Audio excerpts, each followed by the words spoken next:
Okay, so we are comparing BMIs of adults in two different counties in New Mexico. Convenient. Um, they give us the sample mean for County A, sample variance, and the sample size, but and our alpha as well. And they do the same for County B. Here we have the summary statistics. Remember, this is S square. This is our N. This is our X bar. It looks a little ugly. The reason I point this out is because we either need the S or we need the S square. So here, because of the formula, let me fast forward to the formula. We can just go ahead and keep it as it is. It's asking for S square. But if you needed the S, all you have to do is just take the square root of this. And Jamoe actually prints out this in the descriptives. Oop, 9.2. Okay. I also have these nice box plots. Again, I can see the range for county, like their BMI has a wider range. There seems to be a big difference between the two medians. The range here is very small. So I would say there is a difference just by, exploring it graphically looking. But when I look at the means, I mean, it's like a 2-point difference. Let's see if there's a statistically significant difference. We're going to do all this work just to determine whether it is statistically significant. First, we're going to write our pair of hypotheses. So mu1 minus mu2 equals 0.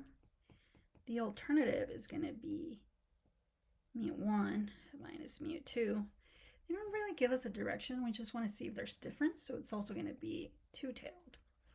My t-critical, t-crit, my degrees of freedom. So degrees of freedom is going to be n1 minus 1 plus n2 minus 1.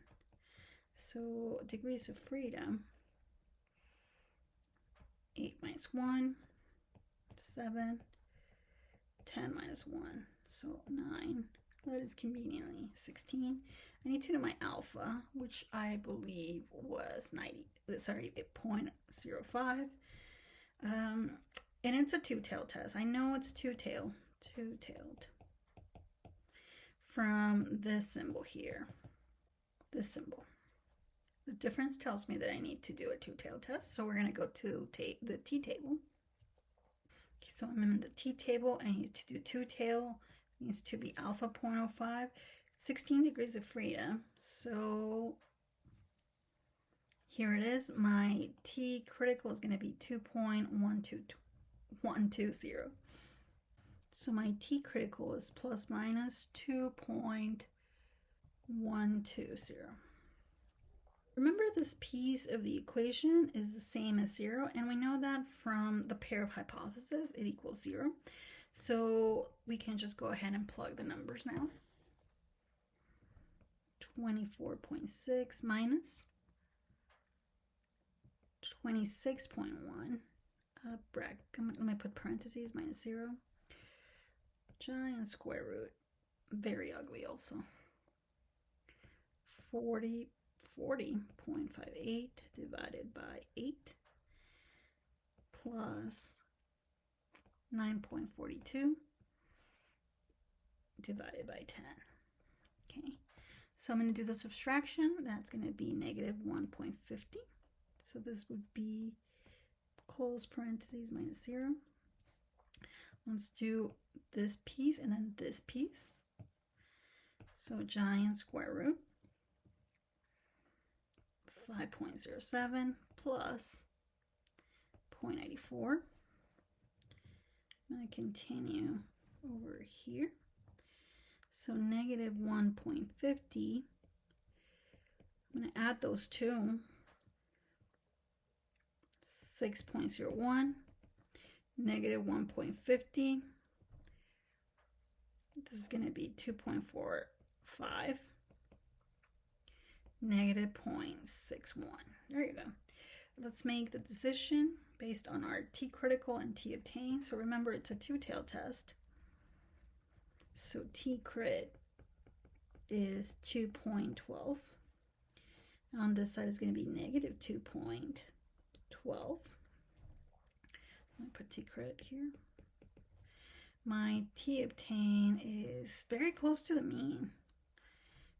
T obtain -0.61. Do not reject, I would say. Do not reject. So we always have to find the margin of error first. This is going to be our T critical. So we know that's 2.120. I'm going to put a little parenthesis here. And 40.58 divided by 8 plus 9.42 divided by 10. Don't forget the giant square root. Oh my god, they're so ugly, my square roots. We know what this is. We already calculated it. So it's essentially 2.112 times 2.45, which is 5.194. That's our E. And then from here we can plug it into our equation for the confidence interval. So this is 24.6 minus 26.1. That's not confusing at all. 5.19 mu1 minus mu2. 24. I should have been just that. 24.6 minus 26.1. And we actually already know what that is because we did it when we did the T obtain. So that different, and it's actually not that hard to do either. So it's 1.5 minus 5.19, our little brackets.